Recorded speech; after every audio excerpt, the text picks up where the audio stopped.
appreciate the invite to be here. So I worked out of Bismarck, North Dakota for a long time, and grew up in the Dakotas. So just a little short background. I grew up on a farm, family farm, North Dakota, South Dakota state line. And we were physically lived in North Dakota, but the farm was in both. And so that we grew corn, we grew wire-checked corn. Anyone familiar with wire-checked corn? So that's when you ran a wire the length of the field. So these fields were a mile long. You ran a wire the length of the field and had knots in it. About every 38 to 40 inches there'd be a knot, and it'd go through the planter, drop seed. And you kept moving this across the field. When you're done, you can cultivate that cornfield, because everything was cultivated at that time. You could cultivate it the long way, the short way, and if you were good at it, diagonally. So you could cultivate it three ways. And our German heritage liked that, because it was the hard way. So we really liked that, and we understood that. And then that corn would get picked. So you'd pick the corn, trailer it to the yard, make windrows. That winter, you would spend the winter loading 2-ton trucks with stock trailers. They would load that ear corn. And so everyone had livestock then. Everyone would buy ear corn, because you would grind that because you wanted the cob in the ration, because it was the buffer for the rumen. It worked out really well. And then if there was any corn left at the end of the winter, you'd bring in a custom sheller. And the custom sheller would throw out cobs at one end, grain out the other, and you'd sell grain. And so that's how I grew up. And so we also raised, wheat, alfalfa, oat. Had grasslands, had stock cows, farrowed some hogs, had chickens, had all these things. If we didn't grow it, we didn't eat it. And so we grew up in that kind of environment. So single room schoolhouse, just a pure little house on the prairie type thing. And later in life you realize how valuable growing up in a single room schoolhouse with 8 grades is. Because when you're a first grader sitting in there, you hear all 8 grades being taught. You hear this. And then you're a second grader, you hear it again, right? You hear it again. And so it's a different environment. We didn't know what bullying was or any of these things. We just were going to school. And so a little different environment, but my clan came out of Germany, went to Ukraine for 2 generations, maybe a little more than 2 generations, farmed there. And then eventually went to, then eventually came to the Dakotas when things weren't going well in the Ukraine, kind of a repeat story, right? Yeah. So this isn't awkward at all. I can talk to you. Sorry, so, guys. yeah. This is how we do it in Bismarck. So that scenario came to the Dakotas during the Homestead Act. And so somebody said free land, and all the Germans raised their hands and left Ukraine and went to the Dakotas. And so that was how I ended up there. So my wife Kathy's with me. She's right here. 2 of us together just about make one person. So we're kind of that stage of life. Being in your 70s is not like being in the 70s. When you were in the 70s, that was a lot of fun, really liked it. And now we're in the 70s and we're going like, this is not the same, but we're doing all right. So as long as we're together, I see, we almost make a person, and that all works okay. So I think to start this talk, the only thing scarier, I think for a vegetable producer, high-value vegetable producer, orchards, small grains, row crop farmers, ranchers, the only thing scarier than moving into these soil health principles is not moving into them. And I think we've taken most of the carbon that was easy to take. We've done that already. We've got these carbon deficient soils. We have all these resource concerns of compaction, erosion, etc. I think we know how to build it back. We know a lot of the science. And then it becomes a matter of how do we step into this? How do we do this type thing? So we'll start with that. So on the screen is the Menoken farm. This is where I do a little part-time work yet. And the Menoken farm is a conservation demonstration farm.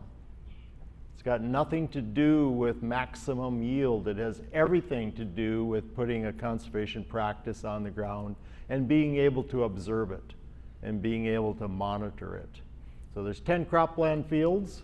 They're each about 12 acres. Some of them are in perennial grasses that rotate through the system as well.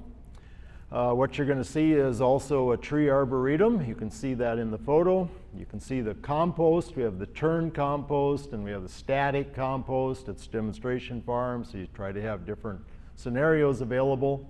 You're also going to see a beetle bank, pollinator bank, all these things, high tunnel. You're going to see a vermicompost pad out there. You can see that.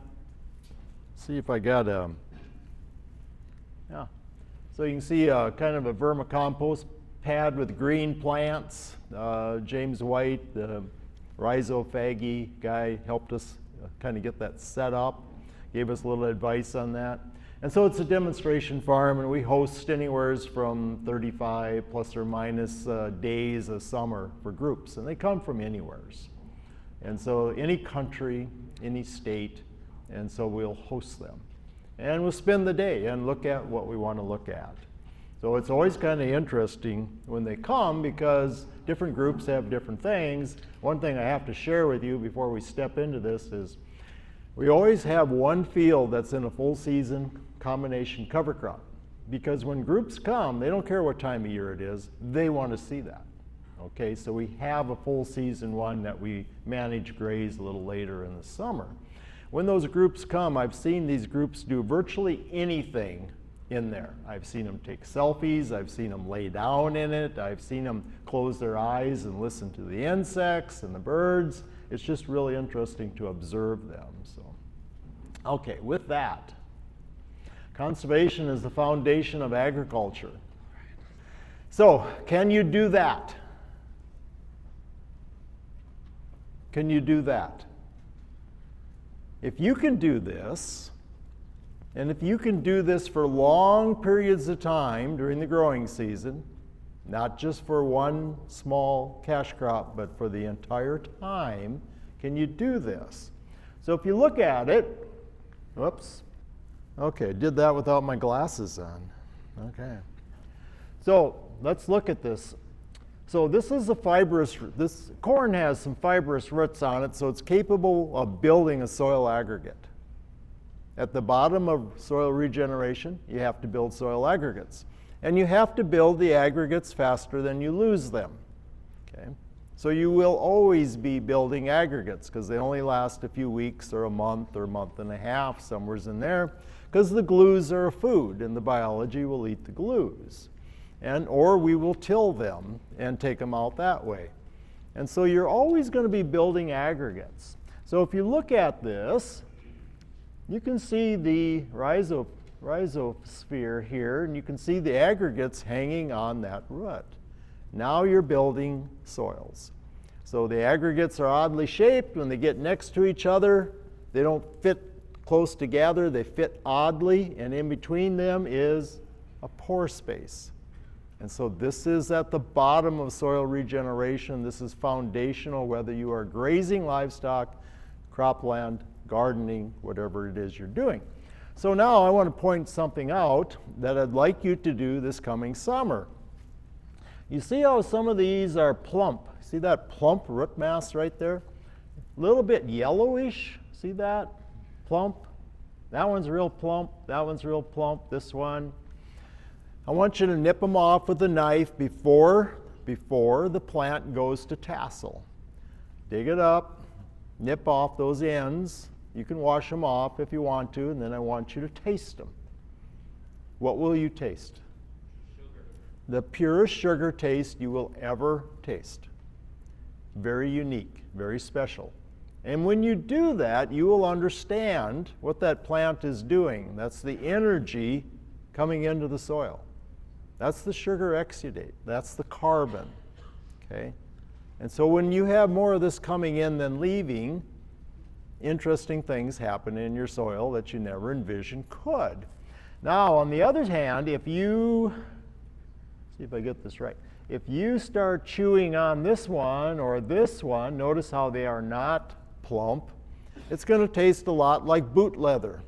Okay, you can chew it, go ahead, don't be embarrassed, but yeah, it's not going to pop with sugar. Okay, but some of these are, and when groups come, I like to dig up something like that. In the first 6 to 8 weeks of a green plant's life, it'll give you that sugar carbon. After that, it's going to reverse, and it wants to make grain. Makes sense, right? The energy is going to reverse. But that first 6 to 8 weeks, that's the sugar, that's the carbon, that's what they talk about. And so grazers have an advantage because they can reset that plant. So when Mark Pratt has livestock out there and he tops it, using Lee Mansky method, he tops it, he's resetting that plant. And what is it going to do a second time? Some more sugar. So you can start to kind of manage it, pump it a little bit, if you will. And so this is at the bottom of soil regeneration. Okay, this isn't shiny, but this is how that works. And now you're building aggregates. This is your infiltration. This is the home for biology, water, carbon, all these things. So can you do this? And if you can do this over and over, and if you can do it for long periods of time, not just a one short window, that's where a cover crop comes in, or a perennial comes in. After your cash crop, you put the cover crop in, you get carbon again. If you don't put it in, you don't have a carbon inlet. Then the carbon cycle will just go to the atmosphere as it should. It's supposed to go to the atmosphere. Okay? A little bit on geology, just to touch, you know, this is my elevator talk. If I'm in the elevator with somebody, right, and you get 30 seconds or a minute, whatever, or less. Our law, rock, life, air, water. Soil is the interface of those. Everything came from rock. When that rock is fully decomposed down over geological time, you'll end up with a clay colloid. But it has to go through that process. Fungi will actually tap into the rock. Fungi will extract nutrient right out of the rock. And so it's an interesting scenario. When as a kid, we picked rocks. We were in glaciated soils, so you got rock. So all of us kids would go out with my dad. He'd run the loader. We'd pick the rocks. And we tried to convince him that we should leave these rocks out there so that we got nutrients in the future, geologically, for our descent. Nah, he didn't buy any of that. So, but that's a nice way to look at it. Those four items connect, and we call that soil, and now we want to use cropping systems. Right? Now we want to start that process. So geologically, microbes are extremely old. They're extremely old. Microbes are very old. Plants aren't near as old. So if microbes are 3.5 billion, plants are not near as old. So they are only maybe half a million years old. So much younger, much younger. And humans, as they're looking today, just the last couple 100,000 years. And so there were many different species of humans initially, human-like people, everything from Neanderthals on, but Homo sapiens came out of the end, right? So if you ever read the book, anyone in read Sapiens? Have you read the book, Sapiens? Anyone? Okay, yeah. Interesting read, right? Interesting read. And the author will tell you Sapiens like a story. Sapiens like a story. And he claims, the author claims, this is how sapiens evolved and other human-like species didn't. Because sapiens could get behind a story and unite. They weren't the strongest. Neanderthals were probably stronger. But the Homo sapiens came out in the end because they could get numbers together. And they liked a story. And when they heard something and understood it, they could visualize it, and they could get behind it and support it. much like what we're doing today. So this whole scenario, when we take a look at it, it's a progress in time, but when you look at how old some of these items are, you really realize how recent we are in this whole scenario. And in that small amount of time, in the Dakotas, we've already harvested out over half our carbon, and we haven't been farming long. And so you see the need for it. The need for it is very, very apparent, and so as we work toward that. So I want to touch on a few items, so we're going to go through these. I want to touch on some things I've done over the years in soil monitoring. So I monitored cropping systems before, during, and after moving from conventional to no-till. I've monitored cropping systems before, during, and after moving into cover crops. I've done some similar things in the grassland acres, some similar things into gardening with covers, without covers, those type things. And so from that, I start to see some commonalities. You start to see some things that are pretty solid and likely, and others that aren't. So in the monitoring, I've used total mineral. And this is kind of a John Kemp thing, but I've used total mineral because sometimes I had a client, I don't believe I can do this. But if you do a total mineral and you see everything that you have in those soils in total amounts, you don't really need that data, but there's a psychological thing to it. Because now I know I have it, why isn't it in the plant? Well, now you need the transport system, right? You got to convert it from organic to inorganic. That's the workers, right? That's the microbes. They got to convert it from organic. It's stable because it's in the organic form. Microbes are converted to inorganic. Microbes are also transported and get it into the plant. But until you know you actually have these large amounts, it's difficult, right? It's a leap of faith. Soil health assessments, I've used various kinds. Use something local that you like. I also have always used leaf analysis, shot in time. I usually take mine sometime in July. And I've usually looked at PLFA, and more recently VES. So VES is visual assessment of soil structure. And so when you look at this, I can go online and get this one-page VES document, which is a visual. It's a visual and it's a feel, okay? And I can go ahead and give it a rating of 1 through 5. That's what I'm doing here. I got 10 cropland fields. I take out a spade. I take a full depth of that spade, about a foot. I put it in here. I do that. And I will also go ahead and sieve those soils. And then I can see if they're water stable. So these don't cost me anything, right? And these are easy to do. These aren't difficult to do at all. Carbon stewardship, this is one of your assignments today. I think you would benefit from reading this article.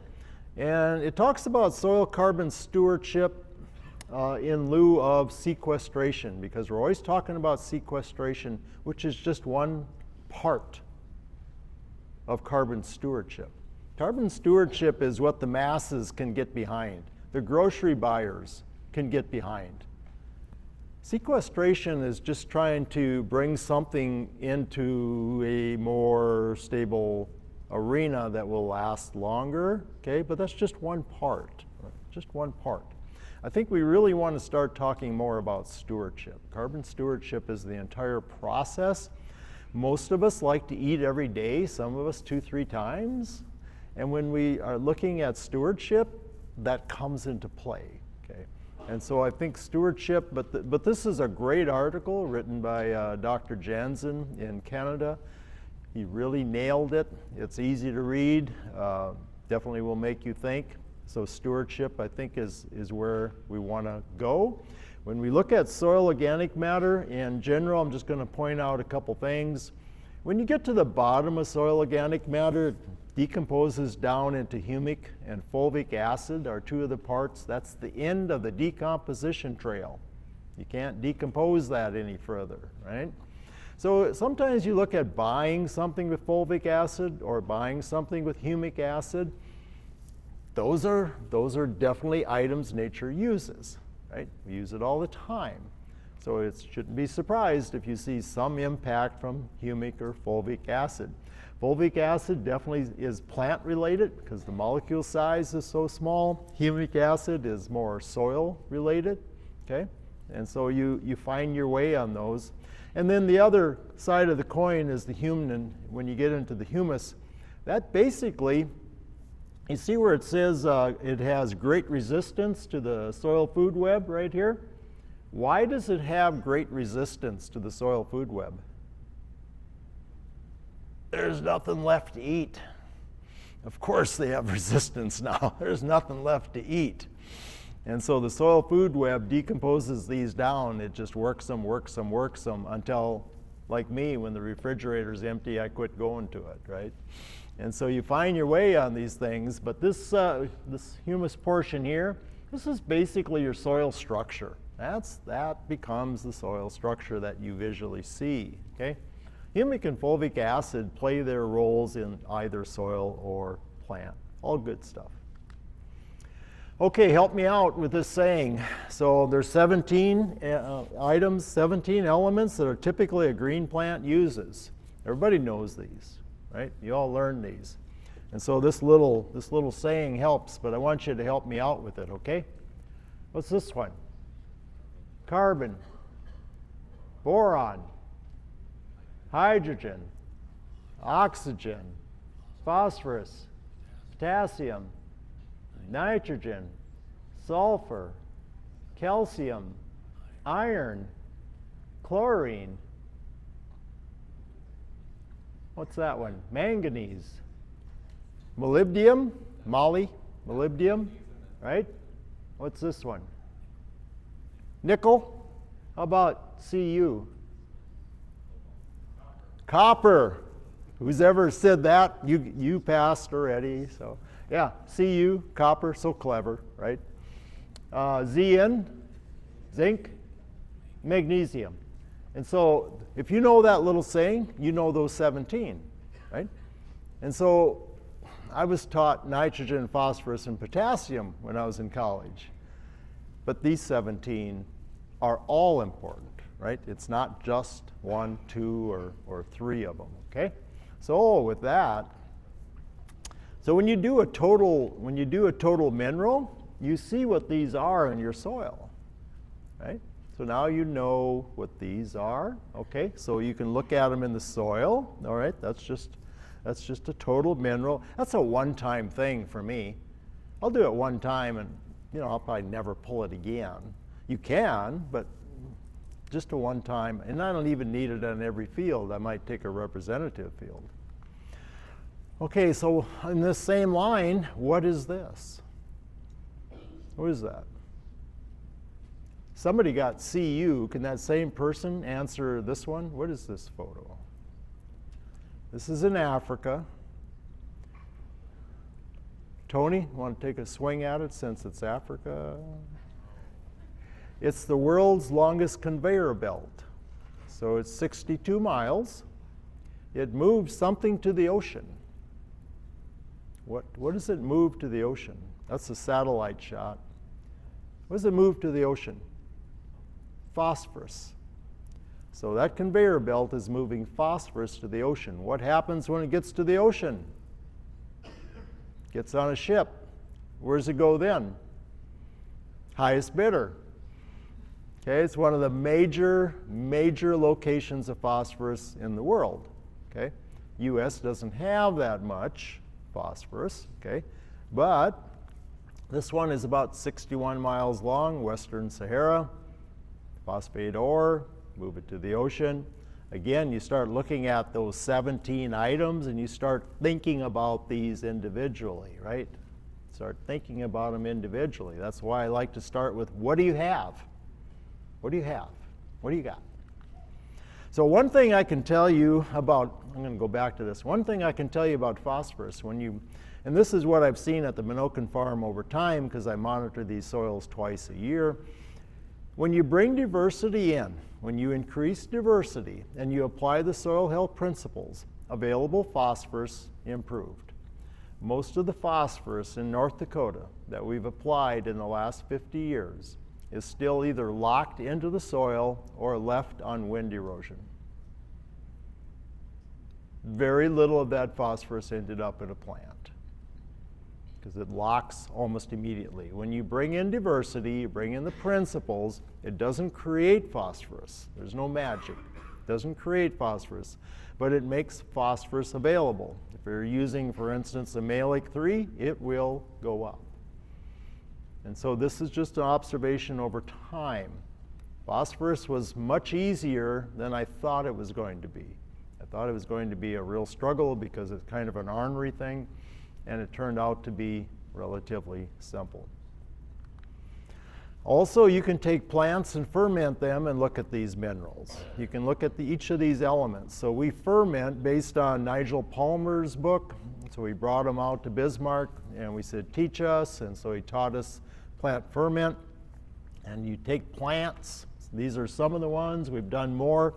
We take these plants, equal weights of brown sugar and green plant, and you put them in a crock like you're seeing up here on the right. First you weigh them, get them in a crock, get some weight on it, give them about 7 days, 10 days, and then you decant them, and then you end up in some of this material in a little tube that I send into the lab because I want to look at this, and then I build a database.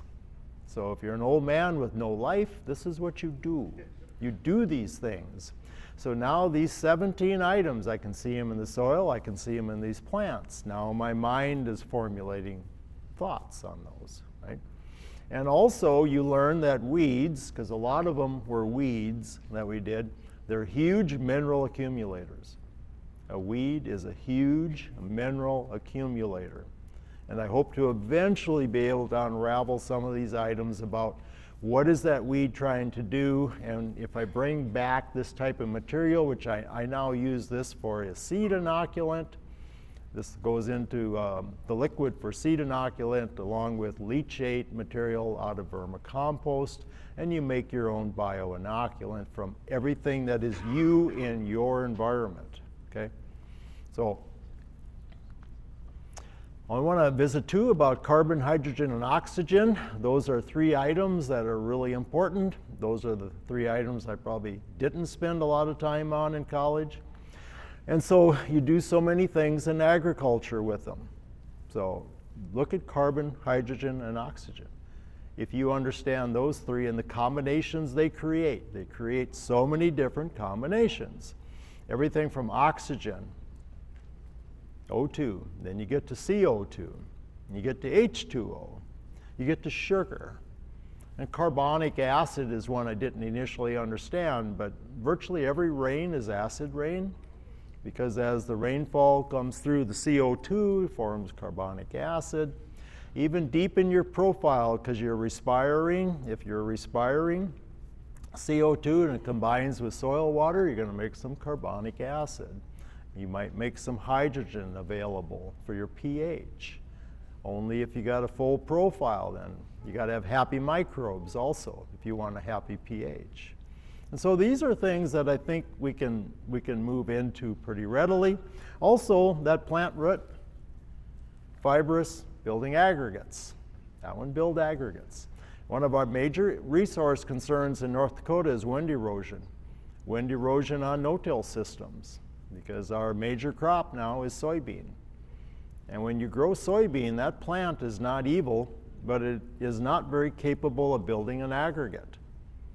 So if you can't build an aggregate, you're going to start to collapse. And it has very little cover. And so then you get wind erosion. You get wind erosion, now your phosphorus is leaving because it's locked down to the clay colloid. So you see the vortex you get in, right? So with that, the sugar, we see that scenario. We all know how the photosynthesis scenario works, and we all understand how the water, if we transpire our water, that's different than evaporating, right? When the stomata is open, when the sun's out and the stomata opens, CO2 comes in, water vapor comes out, oxygen comes out, right? Opposite of us.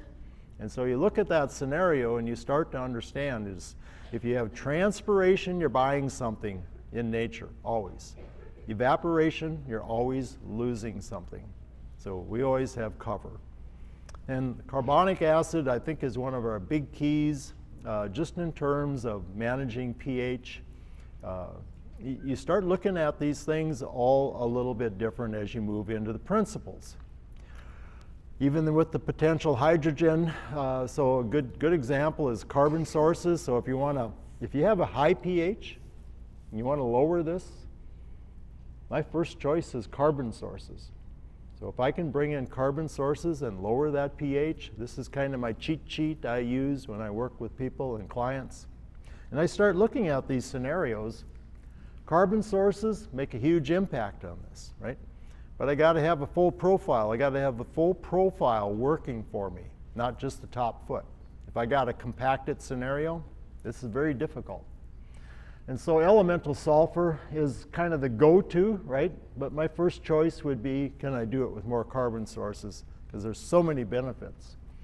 Cover crops also make an impact on it. And so I'll show you some data on that as well.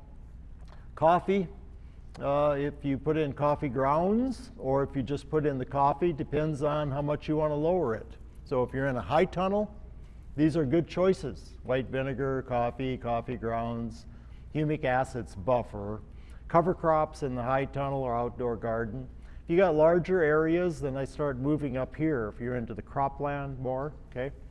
And of course, if you have low pH, nitrogen acidification, that type of thing, large amounts of nitrogen will definitely lower it. So in our environment, we're more likely to be a bit over here, right? And so you start to find your way. The lower parts of this chart I use in the high tunnels and outdoor gardens. The upper part I use in large-scale ag. Okay, so if you want to see the impact, so the photo on the left is 21, and we winter fed for 3 weeks, 220 cows for 3 weeks. You can see the line 4 years later. 4 years later, we can still see the line. I monitored these soils on both sides, right? Both sides of the magical line that just appeared in the canola field, just magic, okay? I monitored both sides. There was statistically no difference in NP and K. No difference. After 4 years, that effect's gone. What was the difference? pH. pH. So you're looking at 6.4 is the magical number. That's utopia. I'm rarely in utopia, but that is utopia, right? Because that makes most everything available, right? The other side is 7, not utopia, okay? A little on the edge of utopia. Still not horrible, but not as good as 6.4 because it has access to more nutrient, okay? So 4 years later, if you ever think livestock don't make an impact, this might help you understand it does make an impact. It does. That's why it's a principle. So the descriptions, so I think Gabe Brown did a pretty good job in explaining in his book that the principles were written by nature.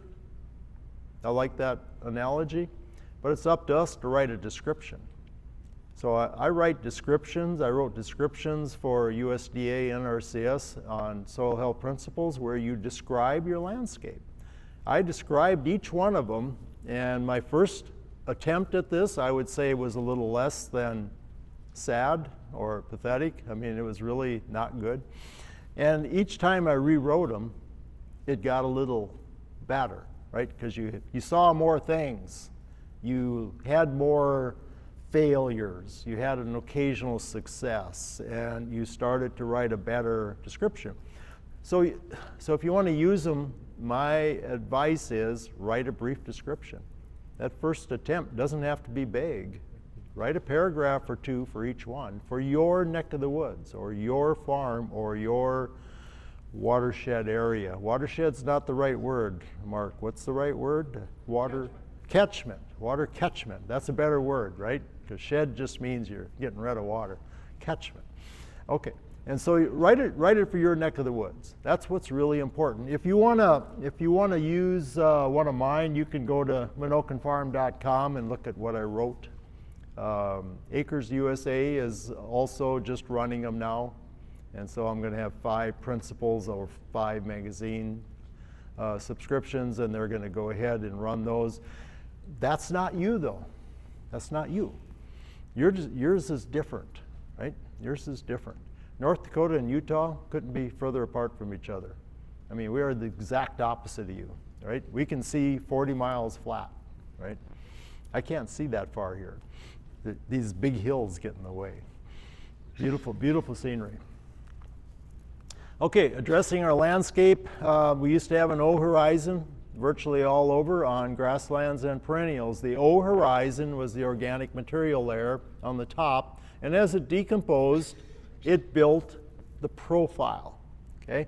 It was a constant feed situation. We rarely see that now. You don't see an O very quickly anymore because the soils are so bare. But at one time, it was there.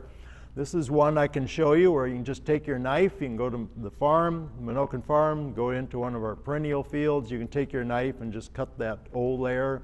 Might be a 1/4 inch, might be up to a half. You don't want it excessive, you want it decomposing, right? Decomposing, right? And so this is a constant feed for what built our landscape in forests and prairies. And so when we have this diversity of plants, we can also get diversity of microbes. And this gets us started down this road of food and a home. We have to have both of those. So diversity not only improves the phosphorus level, but the diversity improves the microbe level. So this is our landscape. That's different than yours. This is March. We're in the flyway. So you're going to have, I don't know, 10 zillion geese come through and ducks come through and whatever, neotropicals, the little birds that are too smart to winter in North Dakota, they go south. So all these things come through this, and this is our landscape. It's cold, it's a short season, our days are long. So we have more sunlight in a day than you would here. So as you go north, you're going to have a longer day, shorter season. You have a longer season and shorter day. So this is a cold environment. So I want to go through a few examples, cover crop diversity, some things we can do to improve the food in the home. So this is bringing a cover crop in after wheat or barley. We grow a fair bit of malting barley. This grows some spring wheat yet, not a lot of winter wheat, but a bit. Like again, soybeans the #1 crop, probably followed by corn and sometimes wheat. They go back and forth. So this is just a cover crop after wheat, okay? Pretty simple. Try to chase the combine out because there's a window of opportunity for us, all right? Because there's a bit of moisture and humidity till you remove the canopy. So if we can get it in seeded, like our rule of thumb is within a couple days, we're probably going to get it up and running, okay? So we can do that. So that's just an example, right? This one works for us too, and that's broadcasting in March or April. I use 3 different annual clovers. If I have cover on the ground, even marginal moisture, this one happens throughout the summer. It's a legume, a lot of hard seed. This thing evolves over, it's not like it all comes up at one time. That's the advantage of this system, right? So I can bring this in. I use Berseem, Crimson, and Subterranean in our environment. So you can see how much money we put into the broadcaster. You know, we put it on the end of the 4-wheeler and away you go. And so something like that doesn't take a lot of fossil fuels. So this is the crop then. So it was a winter wheat crop. We took out, there was no desiccant applied. You're familiar with spring wheat production.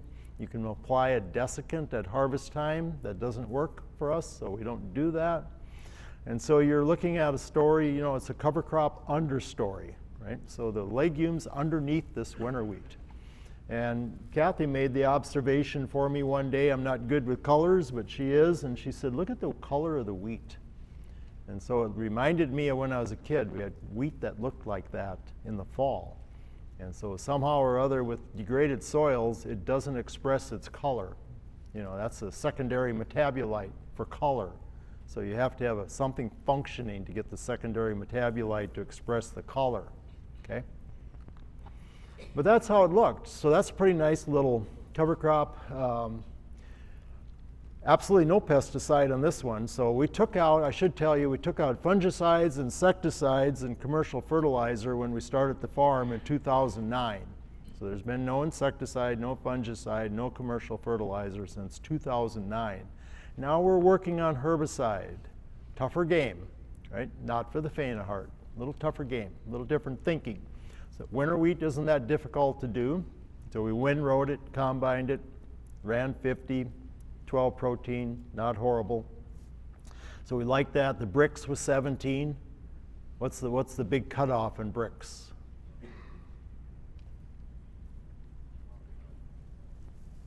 What was that? I think I heard it. 12. Yeah, 12. So 12 is kind of a cutoff for, if you listen to Dr. Dykstra, he's going to tell you 12 is about a cutoff point. And so for insect damage, because they can't harvest that, they can't digest that unless you're a grasshopper, but a lot of the other insects can't harvest this. Their stomachs don't allow them to. So we did a 5-week protocol on the Brix, averaged about 17. Wasn't any insect damage in there to speak of. So another example, full season cover crop, managed grazed, and then go into grain corn. I'm going to show you that one. A farmer that I worked with a few times out of Kansas made this quote. And so when you bring in a full season cover crop, wow, you can accelerate biological time. Okay? You can accelerate biological time. So this is us. This is a full season cover. And so every green plant's a carbon inlet. And so you're looking at a lot of help. These plants are helping themselves. I was taught that this is competition. That was my academic training. This is competition, okay? But this is plants connecting. It's all a balance on how heavy you seed this, right? It's got to be a balance. And so you find your way, but again, this is us. And then we'll go ahead and clip it and see what we have. We'll harvest the top half by weight. We'll trample the bottom half by weight. Higher protein and energy levels in the top half. If I keep them on the top half, higher plane of nutrition. No law against grazing it down to the ground, but now I got parasite load and I got lower nutrition. So see what your goals are. This is us. We do the ruminant sheep combination. The sheep are in there, you just can't see them, but they're inside that forage. We mother them up for about 3 days when they first meet each other. So the sheep and the yearlings come together in a small feeding area. You feed them together. The first day, the yearlings want to run the bejesus out of those sheep right around the corner, around. Let's run around, let's run around, let's run around. And then it's kind of like, oh, I'm really tired of that. And the second day, let's go eat some sweet cake or something like that. And then by the third day, they're not sure if they're sheep or yearlings or what they are anymore. Everybody's one. And then they go to the grazing system. But you want to have a little get-to-know time. Really helps. So then we follow that with a non-protected corn. And so we've been using a non-protected corn. We're in our second year of that. We hand harvest and we select with a protocol. So initially there was a lot of suckering, so we selected single stalk. The second year we did that, which was this past fall, we started selecting by ear.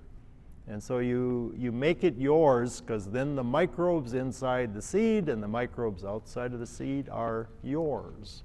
And it starts to become part of your farm, okay? And so this was following the cover, went to this non-protected. Sometimes you'll hear people say open pollinated, but you know, virtually every corn is open pollinated. Every one of them is a male, female type scenario. And then we grind it. Guardian Grains actually did most of the grinding for us. And Guardian Grains packaged it for us, and then Kathy and I took it and we put it in our garage, and we put it in 2 cups in a bag, put the soil health principles on one side, and a recipe from Colony, Oklahoma, where Kathy's mother grew up, on the other for cornbread, what my mother would have called Johnny cake. And so we use it as party favors at our events. And then I sent it into the Medallion Food Grade Lab, General Mills lab in Minneapolis for pesticide analysis. and there was no pesticide in this corn. And so this is on the left is the non-protected. Brix was 11.4. On the right is we also have a GMO cornfield, and the one on the right was a Brix of 10, so it definitely had some split on Brix as well, but would have to say it is an interesting and a beautiful corn to grow. So it's a big plant, it's got wide leaves. If you give our livestock the choice of these two cornfields after harvest, which one are they going to go to? Yeah, every time they're going to take the one on the left. Less lignin. It's just easier digestibility. They like it better. Medallion Labs came back, had no pesticide in that corn. It's a non-GMO. It was sprayed with a herbicide. Interestingly enough, that herbicide didn't show up in the grain, which I'm like, that's interesting. Things we're learning also from Matt Powers mentioned Guardian Grains. Guardian Grains is one of our grocers, so Kathy and I buy grain from them. They grow grain in a very regenerative manner. They package it, they grind it. We have different products we buy from them. So this is part of it, right? Planting green, this is how we started planting green, because we had to figure out how not to blow away. Right? How our fields don't blow away, because too many crops that are low carbon that don't build aggregates, don't give you glues on the surface to prevent wind and water erosion. So this is how we started, pretty conservative, right? Rye didn't get very big. This cereal rye that's put in the fall before, now we're planting in the spring. Seems pretty conservative, right? So this was how we started, and I'll show you how we kind of are today. And so the interesting thing is when you take a look at the pH at the 2-inch level, the seed zone level, when I have a cover crop, you're going to have a difference in your pH between the same soil, same field, with and without the cover. All of a sudden the pH goes to 6.6. What's the magical utopia pH? 6.4, yeah. I usually am not in utopia, but we move toward it, right? So a 6.6 is better than a 7.1 for nutrient availability. Water stable aggregates. Well, guess what? I have more aggregates, 64% versus 53%. A lot of your soil tests now will run water stable aggregates, or you can sieve them and put them in water yourself. Salinity, that's one of our issues, so salinity was a little better. Organic carbon, that's the food. That was a little better. Why do you think you're planting a cover crop? These are the reasons you plant it, right? These are the reasons you plant it. Here's how we do it now. That's a little different than that first one I showed you. That first one you didn't tighten up at all, did you? But now you're going, oh yeah, that's not me. That's not me. And the first year, that shouldn't be you. You want something reasonable. You want something very manageable, because you're changing everything. Back a long time ago, we used to call this a correction. But it's really the microbes have to adjust to this. So the first year, I like the shorter, more vegetative rye plant to go into. Nothing is easier to open or close than green. Planters don't struggle in that environment. They can open it, they can close it, because it's very mellow, okay, very mellow. These are three sites of farmers that have done this for many, many years. We interviewed them, so we have that. You can listen to those. You can go to menokenfarm.com, and we have many videos. We videotape every speaker for many years, and so you can listen to these people talk about planting green and get their take on it. They've done it successfully a long time.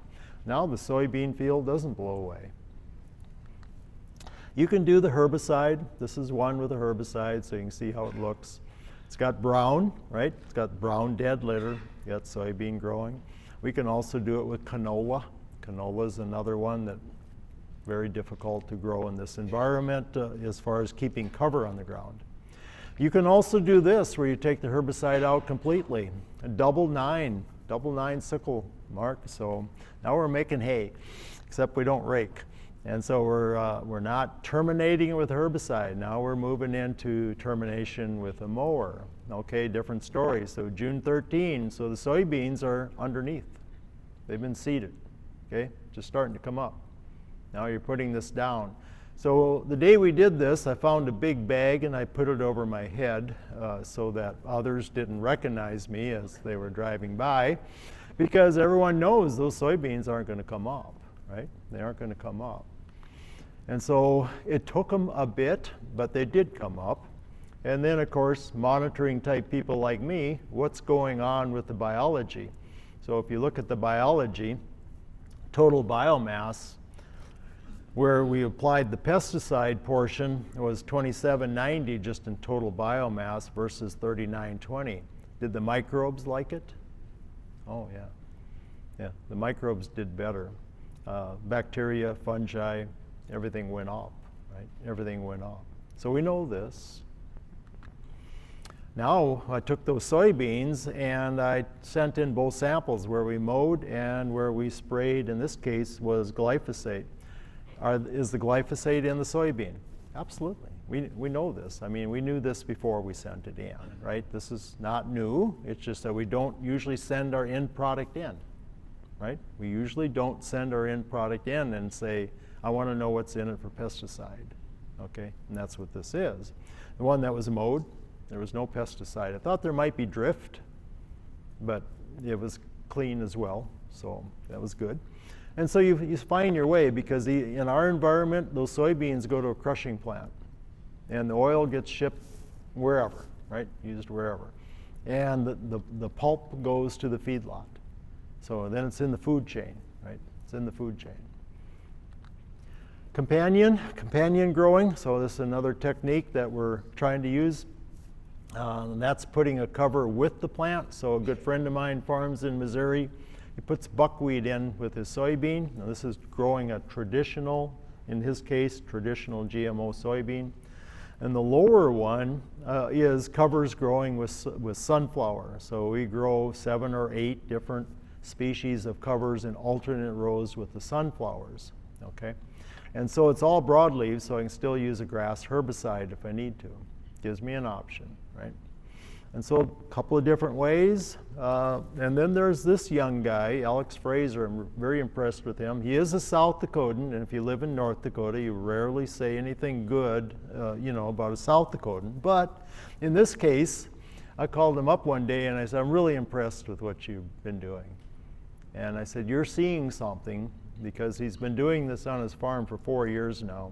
He's been planting alternate rows of cover crops, and he does it in a prescription manner. He writes a prescription of what his problems are, and then which plants can heal them. Well, you're growing beans, so one thing you know already, you need a plant in the alternate row that can grow an aggregate. You got to have an aggregate, because the bean's not going to do that for you. So he does that. So in his case, he used rye, oat, and flax. So naturally, I had to duplicate that. And so we set that trial up at the farm last summer. This is a soybean field. Does that look like a soybean field? Maybe not so much, right? When you looked at this field from the side, it looked like an oat field. You would have said it was an oat field, okay?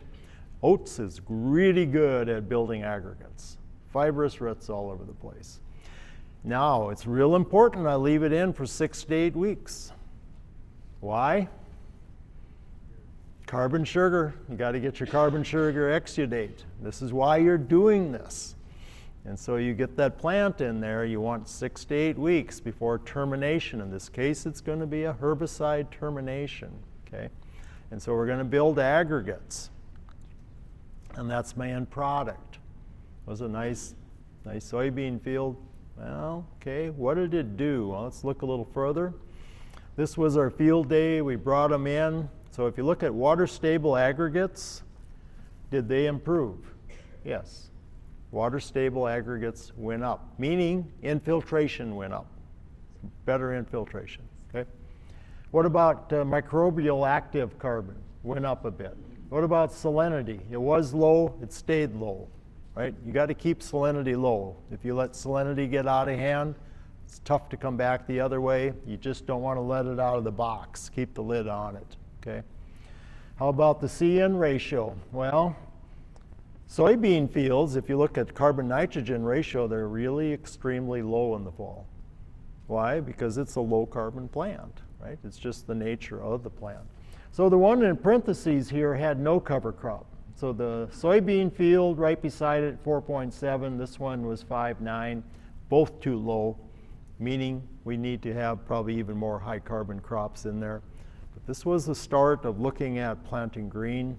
Not growing green, but now you're planting it at the same time, bringing the covers in at the same time. And for us, in our neck of the woods, when you don't have much of a fall, put it with a crop. Now you're back in the game. And you're looking at the metabolites, right? So it's different. There's thousands of metabolites. And they're going to give off a different blend of chemicals. So I'm just going to show you one screen here. All these different items now you have in green plant release form in that 6 to 8 weeks beside the soybeans. So think about this now. The soybeans are growing beside this. Okay, they have their own exudate, but this is coming out of the cover crop now. All the magical words are in these secondary metabolites. So you're looking at energy, you're looking at even forms of nitrogen, you're looking at cell wall, color. The flavonoids have the color, but you have to have it in an environment where it can express itself. You got to have plant diversity to do that. So this is a frontier we're moving a little more into, which is going to take a little unraveling. Vegetable production, I'm just going to move through a couple things here. See what our time frame is. We're okay yet? Okay, so I use a PAR meter and I use a UV meter when I'm looking at high tunnels, and I want to look at everything. If I'm looking at bricks in cropland, I want to also know what my PAR is and what my ultraviolet light is. So PAR is the photoactive radiation. That's your photosynthesis wavelength. The 4 to 700, that's your photosynthesis, okay? UV is ultraviolet. This is how insects navigate, right? So both really important. Once you read PAR, you still have to take it into a little math conversion, which you can get the formula and load it on. So you take your PAR reading, dump it into this formula, it gives you daily light integral. Now you can relate it to plants. What plants would like this, okay?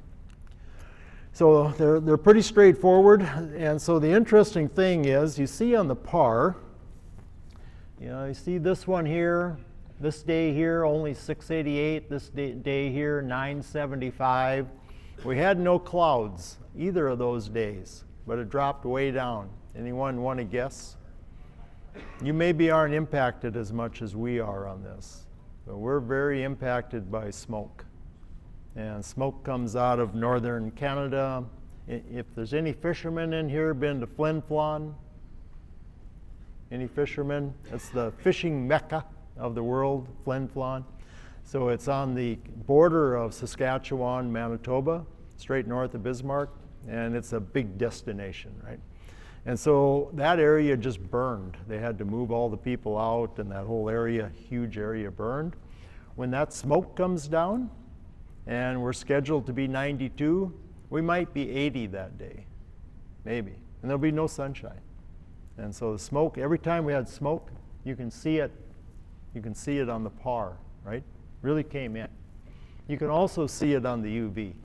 There's a huge impact. And so the smoke just takes away your photosynthesis. Plants just stop. Take away the sun, it's going to be difficult, right? Rick Clark, there was a comment made or a question asked to Rick Clark, can your system keep going as long as the sun doesn't burn out, right? So how many times can the Earth fit inside the sun by volume? It's over 1 million. Over 1 million times. The Earth can fit inside the sun over 1 million times. The sun it's all about the sun. It's huge. Earth is very small compared to the sun. So then I look at these items, bricks in the high tunnel, Bricks is always lower in my high tunnel. So if you're in a high tunnel, you just have to accept the fact you might be a little lower on the bricks end of it. It's a little more difficult. I'm always a little higher bricks in the outdoor garden. And so the bricks in this case was a 7-8, had a pretty good range, but the outdoor garden was higher, okay? And then everyone's got a buddy. So in our high tunnel gardens, outdoor gardens, everybody's got a friend. And so nothing grows alone. And remember when you learned about herbs? You know, if it was your uncle, it was herb. If it was the plant, it was an herb. Remember that? Yeah? Okay. And so that's a big family, and they're just a lot of fun to work with and bring into this environment. Everything we produce here goes to the food pantries in Bismarck. We get the data, and our homeless sector, which we do have, is the best fed in North Dakota. So that's not a bad deal. And so you can see there's all kinds of different ways to do these combinations. Cucumber and dill, that's not a bad one. Onions and carrots, they like each other. Carrots Love Tomatoes is the book I like. Carrots Love Tomatoes, nice book on starting you into this arena, right? Because everything, it improves flavors, right? Improves flavors, improves everything. And it's more fun. This is my cover crop. As soon as the plant is out, cover crop goes in. If you aren't planting a cover crop in your high tunnel, you're going to have to do something. You're probably tilling it. How else are you going to do it, right? You got to be planting a cover crop and build the aggregates back, because most vegetable production is broadleaves. There's root crops, but a lot of broadleaves. They don't build much for aggregates. Now you can build aggregates. The cereal rye I have in here, the barley I have in here, the oats, they build aggregates. They'll do that. I terminated in the spring because the soil health principles apply, so I'm not going to have any disturbance. So I cover it for a minimum of 10 days. Get it covered. Then after that, I might take a scissors and cut right through where the drip line is. And then that's my seeding area, okay? Nothing too fancy.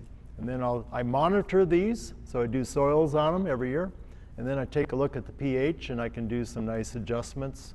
I might use vinegar, I might use coffee, I might use, you know, if I'm looking at adjusting or trying to lower a pH. When you're in the high tunnel, it's like farming in the tropics. High moisture, high heat, okay? That's different. If we don't have this covered, our soils are white. Why? Because then you have evaporation, it leaves the salts behind. We have geological salts because we were underwater geologically for a long time. I can get more aggressive on the covers if I really want to impress somebody in the high tunnel, because they'll grow to the ceiling. It's hot and wet. And you put a warm season cover in there. Now this one, I'm not going to be able to just smother. This one's going to go down a little harder, right? So I'm probably going to get a lopper, and I'm going to cut that up a bit. I'm going to cheat a little bit, and I'll return it to the soil, but I'll probably take like a cutting shears and cut that up a bit. But it was fun, you know, just to do it. Potatoes, no disturbance, so the potato lays on the soil surface. And then an alfalfa mulch, 8 inches, somewhere's in that area, and then walk away from it. No Colorado potato beetles, virtually no pests. That will be the most nutrient-rich part of the garden, because as that alfalfa decomposes, you know, it's nutrient-rich, it's carbon, all of that, it builds aggregates, everything starts to improve. And when you harvest this, you just lift the plant up. You're just going to grab the potato plant and lift it up. So, German heritage, we don't like to work. Actually, it's all we know, but it's a really nice way to harvest potatoes, and the soil stays undisturbed, very much improved. Some indicators. So this is one of the indicators that I like to use that lets me know, do we have this happening? Do we have regeneration happening? So the 3 on the left, those 3 on the left, North Dakota fields, you're going to find, when they look like the right side with either brown dead litter or green growing plant for cover, you're moving there. If your landscape looks like the left side when you drive down the road, you're not there. You're not there. You might have the highest technology in the world on your planter and your tractor, but you're not there. Okay. So to me, this is just a good indicator. My friends always give me a bad time because I don't like to drive from Bismarck to Fargo during the daylight. I only drive at night. It's not so bad then. Just the headlights, right? And so it's the landscape. The landscape doesn't lie to you. The landscape will tell you the story.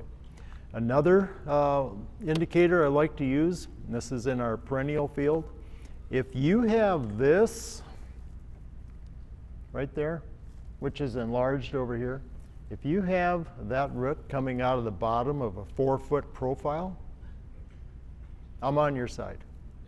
You'll have me totally convinced. I got nothing but praise for you. So now you've built it. You're going to have exudates, and so food as deep as the root goes. And you'll have microbes that deep, and they'll build aggregates that deep. That's a game changer.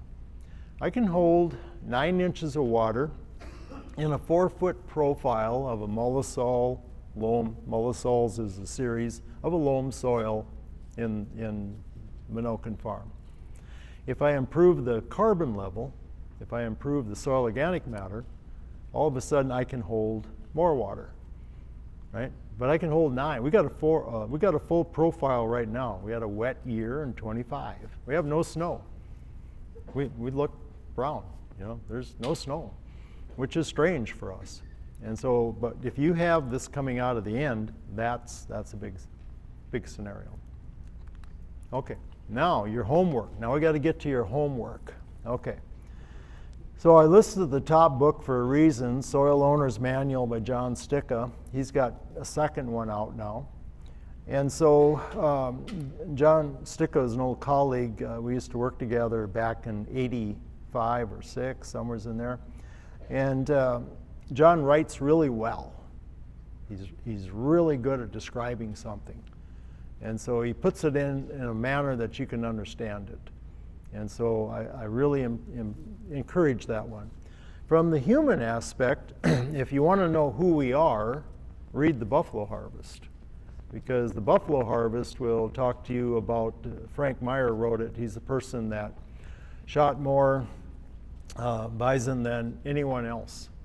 And he will go in a little bit into a little of everything. Goes into his firearms, he goes into what the herds were doing. And it's probably our best description of what these herds were doing. And so they were very small groups. And in his book, he says they only came together when they ran.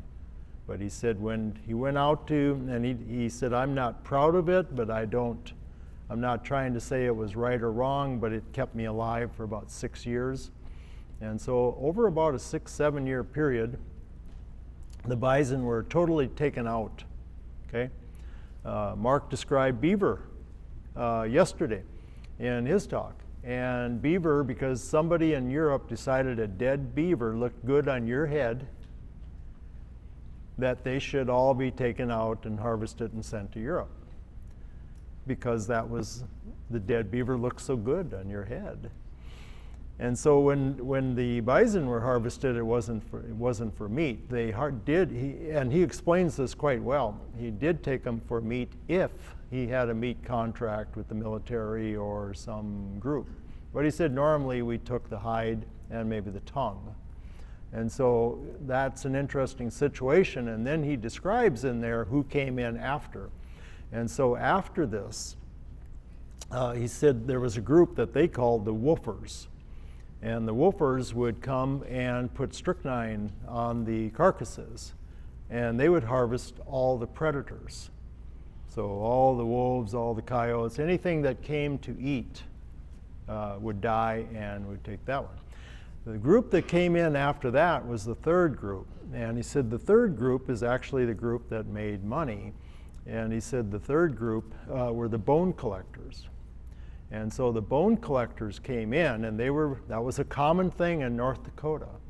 The bone collectors, the people that homesteaded, their first income was collecting the bones. And you brought it to the nearest railroad, and you sold it by the ton. And carload after carload after carload went east. And it was made into fertilizers, it was made into, had to do with sugar refinement, it was used in a number of different ways. And so he talks to you about this landscape. Well, can you imagine the impact? Lewis and Clark described the area between Pierce, South Dakota and Bismarck, North Dakota. He said 3,000 head at a glance. 3,000 head of wildlife at a glance. All kinds of wildlife, deer, elk, wolves, coyotes, grizzly bear. All of these were on there. And they were a lot of ruminants followed by predators. And so the predators moved them. Anyone read one I have on here, I think is Aldo Leopold as well, Sand County Almanac, anyone read? Okay, in there he talks about shooting the wolf on the mountain. And if you remember that part, they shoot this wolf on the mountain. And he's watching this wolf die. And he said the green light in the eyes of the wolf was growing dim, and he's watching this wolf die. And he makes the comment in the book that only the mountain knows what's going to happen because they killed the wolf. And what he was talking about was the wolf was moving the ruminants. They were always moving onto new grass. They were always moving. They couldn't just stay by the water, okay? And so consequently, the hydrology system, the water infiltration is going to change. It's going to be a lot more, the hydrology system is going to break. So now you don't have the way it was intended to work. So all these things come into play. Sapiens is a good read. If you get a chance to read Sapiens, it will help you think, and it will help you on, he goes back geological and kind of rebuilds us a bit. And very interesting read. Harari right now is really on the podcast circuit with AI. And so when he does his AI talks, he also goes back into Sapiens and builds it forward. David Montgomery, Diane Meisler, good reads. Gabe Brown, Dirt to Soil.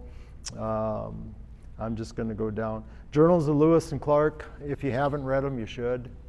I think I've read 3, maybe 4 versions of them.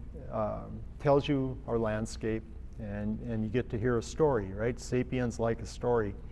Buffalo Bird Woman's Garden is a Native American indigenous garden that the system was captured. It was on the Missouri River bottom. There's very few indigenous systems in the U.S. that were captured. This is one of the few. So if you want to read a good one, this one is an excellent one. Also, Menoken Farm. The term Menoken is an indigenous term to honor people that were there before. And it means you reap what you sow. And so that's what Menoken means in the indigenous language. Managing cover crops profitably. There we are, Sand County Almanac, good read. Elaine Ingham, there was a soil biology primer in every NRCS field office at one time. Long time ago. I don't know whatever happened to those. I read mine several times. And so but they were there at one time, but it's not a big book. It's more of a, kind of like a smaller magazine type, very good. Life in the Soil by James Nardi explains the function even of burrowing animals, etc., what their roles are and what they do for you. More Montgomery, Kevin Elmy, I always tell him, even though he's a Canadian, I'm going to put you on here anyway, it's okay. Just a joke, just North Dakota humor. Road to Fossil Fuel Farming, all good. Civilization Critical by Darren Coleman. That to me is an excellent read, and he will explain to you 94% of our energy that we use in this country is solar. So it's either fossil solar or it's contemporary solar. 94% of our energy, even the wind, water, etc., it's all solar, because without solar it doesn't happen. The weather, the wind, rainfall, it gets lifted. All these things moisture.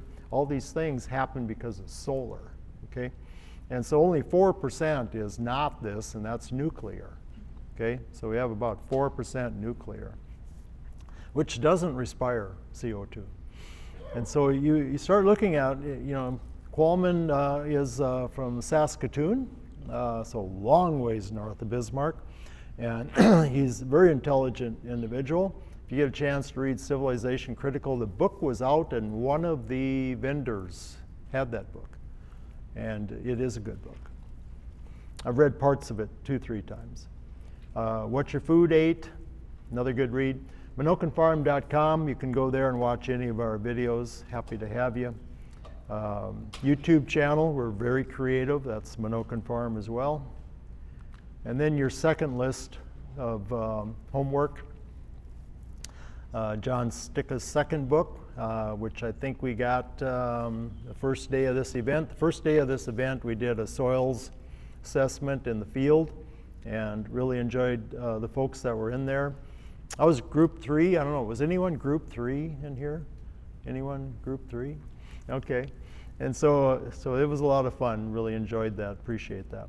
All of these are good. Jared Diamond is always a good read.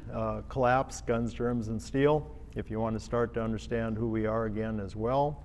When weeds talk, you start to understand why these mineral accumulators, and he goes into this and you start to understand that they are specific to playing a role. So I like that one as well. Compost, Microbes, 40 Chances, all good books, okay? So with that, I hope we have a little time for a few questions. What do we got? You okay yet? Yeah, we got time for questions. Okay, so that kind of gives you some idea of the road, but I want to go back to the beginning of the talk. It comes down to, can you build an aggregate, and can you build it for long periods of time? Can you utilize the energy source that was there in the native grass when it was all native grass or forest? It was always harvesting. And then when we converted it one day, so our grasslands are 120 plus or minus species per acre. So our grasslands are under assault. We are losing them every year, not from urban sprawl. We're losing them to crop production. And so every year we have fewer grasslands. So the cow-calf industry is shrinking, okay? Soybean industry, corn industry, wheat industry is expanding. And so you look at that, you had 120 different plants, you have 120 different exudates. And when you got grazed, you had them again, right? You had them again. And so now you look at it, you converted that to cropland, how many exudates do you have that year? 1, right? It's not an evil plant, but it's just 1. And it's a monoculture without a cover crop. And so whatever we can do to start looking at that scenario, so it comes back to, can you build an aggregate? And can you do it repeatedly? And can you do it for long periods of time? And so then it's a matter of putting the soil health principles into action.